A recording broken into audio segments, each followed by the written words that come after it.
안녕하세요. 결혼한 지 5년 차에 딸아이 하나를 키우고 있는 30대 후반의 워킹맘입니다.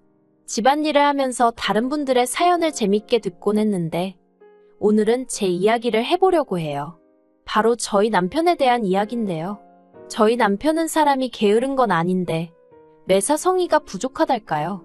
그리고 그런 남편을 더는 제가 받아주질 못하겠어서 이번에 제대로 본때를 보여줬습니다. 생각해보면 연애 때부터 결혼할 때도 그렇고 남편은 늘 수동적인 사람이었어요. 뭔가를 먼저 하자 하는 적이 없었고 하다못해 뭐가 먹고 싶냐고 물어도 아무거나 괜찮다고 대답하는 식이었지요. 근데 연애 때는 그런 남편의 태도가 저를 배려해서 그러는 줄 알았습니다. 저는 제 의견이 확실한 사람이었기에 남편의 그런 뜨뜻미지근한 반응이 처음엔 오히려 다행이다 싶기도 했고요. 물에 물 탄 듯 술에 술 탄 듯 그런 느낌이라고 해야 할지 아무튼 싸울 일이 없으니까 좋았거든요. 그런데 결혼을 하고 아이가 생기니까 그런 남편의 성격이 좋기만 한 게 아니대요. 제가 전업주부면 모를까.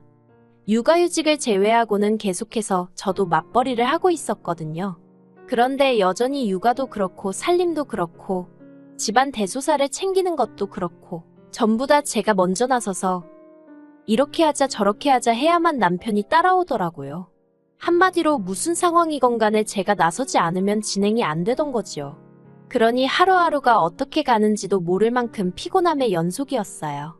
그래서 결국 결혼에 첫돌진하고 남편한테 육아든 살림이든 뭐든 하나만 좀 도와달라고 부탁을 했는데 남편이 회사 일이 너무 많아서 다른 데다 신경 쓸 여력이 없다며 제 부탁을 단칼에 거절하더라고요.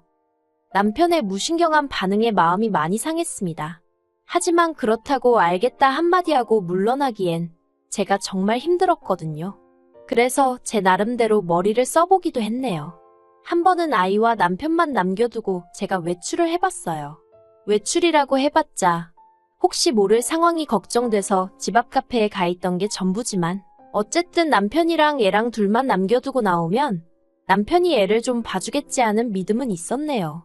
하지만 웬걸 밖에서 딱 2시간 있다가 집에 들어갔는데 그새 어머님이 와 계시더라고요. 남편이 애 좀 봐달라며 어머님을 불렀답니다. 저희 남편은요, 안방에서 자고 있었어요. 그 꼴을 보고 나니까 저도 모르게 눈물이 나대요.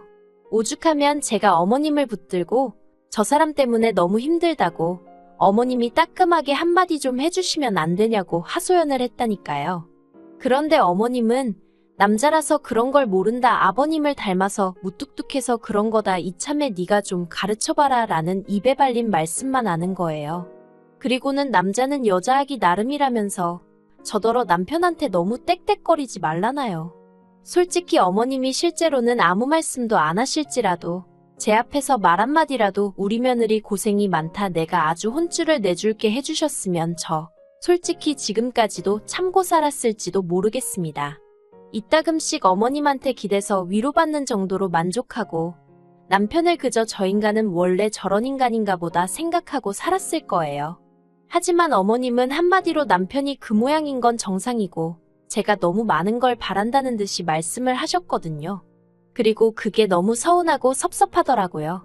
그래서 어머님더러 자기 자식을 2시간도 못 봐서 어머니 부르는 게 정상이냐고 한마디 해버렸네요.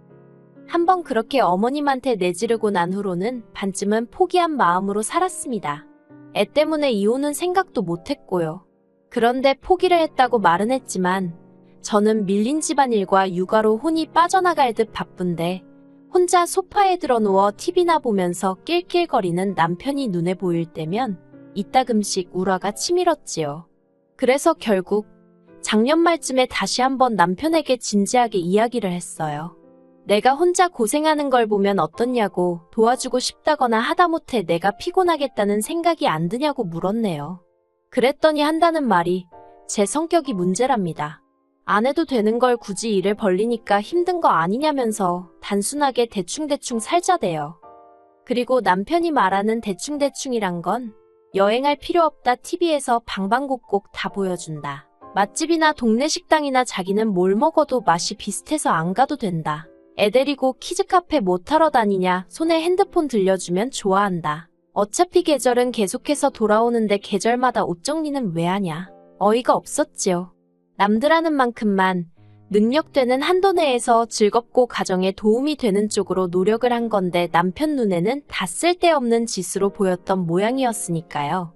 그리고 남편은 계속해서 자기는 저처럼 안 살았어도 지금 이날이 때까지 문제없이 잘 지냈답니다. 그리고는 앞으로 서로 사는 방식에 간섭하지 말자는 거예요. 각자 생활 방식이 다른 거니까 인정하고 존중해주자고요. 솔직히 이야기를 듣는 내내 오만정이 다 떨어지는 기분이었어요. 그래도 혹시나 하는 마음으로 남편에게 물었습니다. 아무리 성격이고 생활 방식이어도 나와 애를 위해서 조금이라도 달라져 줄 수는 없는지, 노력해 줄 수는 없는 거냐고요. 하지만 남편은 자기 스스로 필요하다고 느껴지지가 않는데 어떻게 달라지겠냐면서 자기한테 희생을 강요하지 말라대요. 그리고 그때 이런 인간을 어떻게든 끌고 가보려고 한 제 스스로가 한심하게 느껴지더군요. 그래서 그때부터는 저도 입을 닫아버렸습니다. 그리고 이후로 아이에 관한 일이고 상황이 정말 어쩔 수가 없을 때만 남편을 좀 터치하고 나머지는 저도 손을 놨어요. 지난 어머님 생신 같은 경우도 원래대로라면 제가 먼저 나서서 어디 근사한 레스토랑에 예약이라도 해서 자리를 만들었을 거고 케이크에 선물도 준비했을 테지요. 하지만 아무것도 안 했습니다. 물론 남편이 뭐를 하자고 말을 한다면 그렇게 따라줄 의향은 있었어요. 그런데 어머님 생신 당일날 아침에도 남편은 뭐를 어떻게 하자는 말이 없더라고요.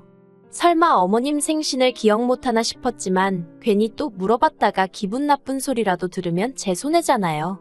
그래서 에라 모르겠다 알아서 하겠지 하는 생각으로 나서지 않고 그냥 기다리고 있었어요.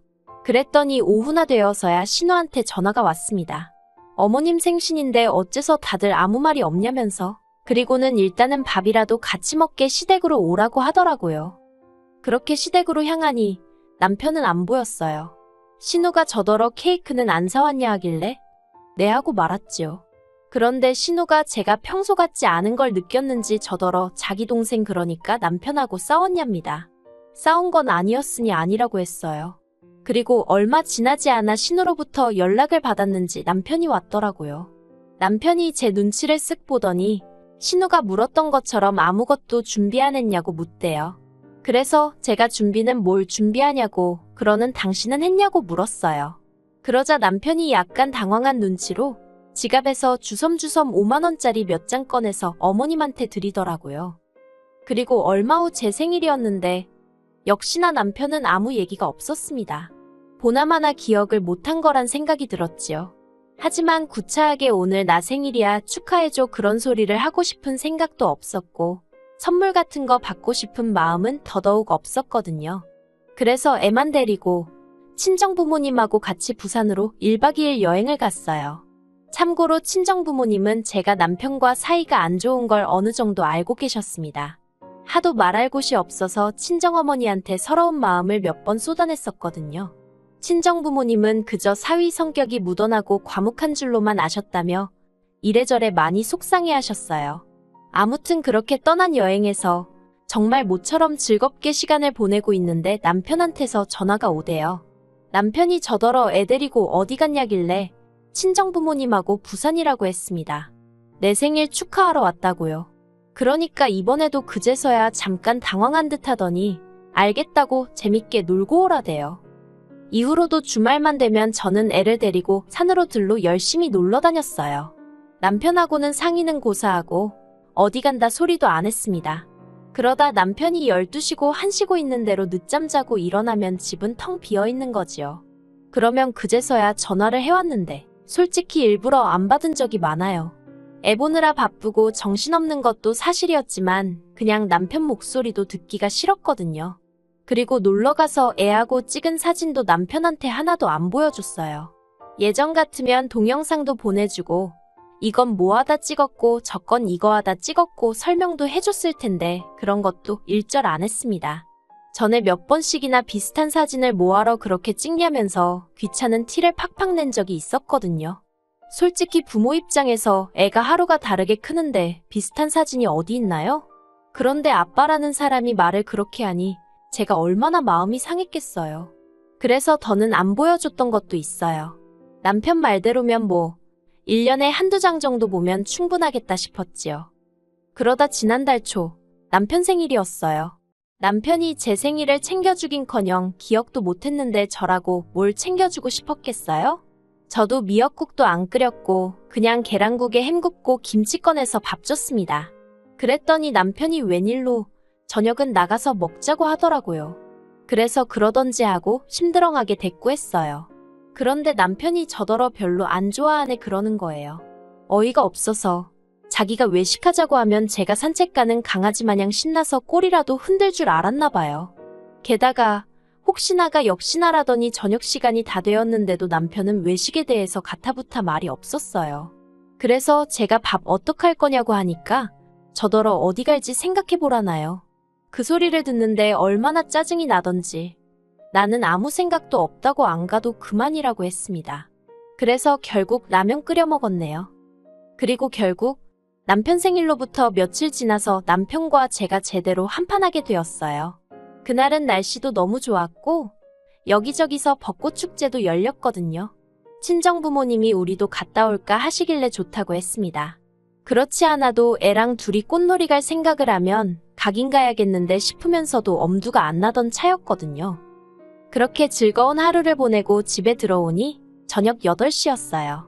현관에 들어서는데 남편이 불 꺼진 거실에서 혼자 소파에 앉아 제가 들어오는 현관만 노려보고 있더라고요.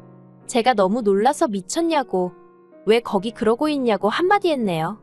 그랬더니 저더러 한다는 소리가 애 데리고 주말마다 놀러나 다니고 제 팔자가 참 부럽답니다. 그 말을 듣는데 순간 속에서 화가 치솟아 오르더라고요. 애랑 다니는 게 솔직히 매일같이 즐겁고 신나서 다니는 건 아니잖아요.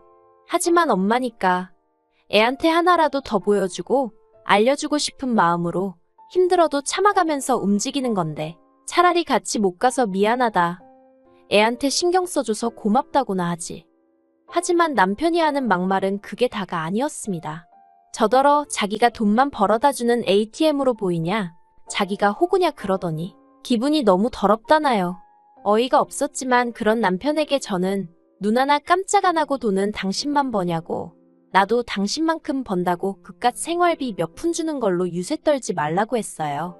그랬더니 자기도 가정이 어떻게 돌아가는지는 알아야 할 거 아니냐 어쩌냐 하길래 하고 싶은 말이 뭐냐고, 예전처럼 하나부터 10까지 내가 다 계획 세우고 당신은 무슨 귀빈 모셔가듯이 자리만 빛내주세요. 그렇게 해달라는 거냐고, 그런 거면 꿈 깨라 했지요. 그리고는 전에 서로 간섭하지 말고 살자는 건 당신 아니었냐, 그런데 왜 이제 와서 말을 바꾸냐 했습니다. 그랬더니 남편이 황당해서 정말이지 제 앞에서 울더라니까요. 남편이랑 사는 동안 몇 번이고 울고 싶었던 건 저였는데 자기는 겨우 몇 달, 그것도 제가 자기를 힘들게 한 것도 아니고 자기가 바라는 대로 그냥 내버려둬 줬더니 정말 웃기지도 않더라고요. 그래서 울던지 말던지 내버려두고 애 데리고 안방에서 잤어요. 자기가 울면 상황이 얼마나 달라질 줄 알았나 생각하니까 화가 더 나기도 했었고요. 그런데 이튿날 어이없게도 남편이 또 어머님을 불렀더군요.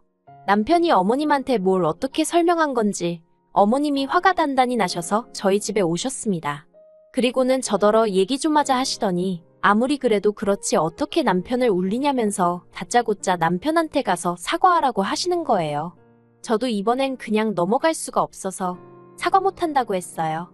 지금도 남편이 스스로 노력을 해서 상황을 바꾸려고 해야 하는데 어머님 부른 것 좀 보라고, 이게 정상이냐고요. 그리고도 저는 도무지 끓어오르는 화를 참을 수가 없었고 그래서 남편이 있던 작은 방으로 향했습니다.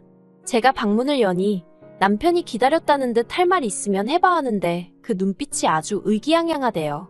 아마 어머님까지 오셨으니 제가 숙이고 들어올 거라 확신하고 있던 게지요. 하지만 저는 그런 남편의 면전에다 대고 이혼 이야기를 꺼냈습니다. 아무리 생각해도 더는 당신이 나아질 것 같지 않다고, 더 이상 내 소중한 인생을 당신 같은 사람이랑 낭비하고 싶지 않다 했지요.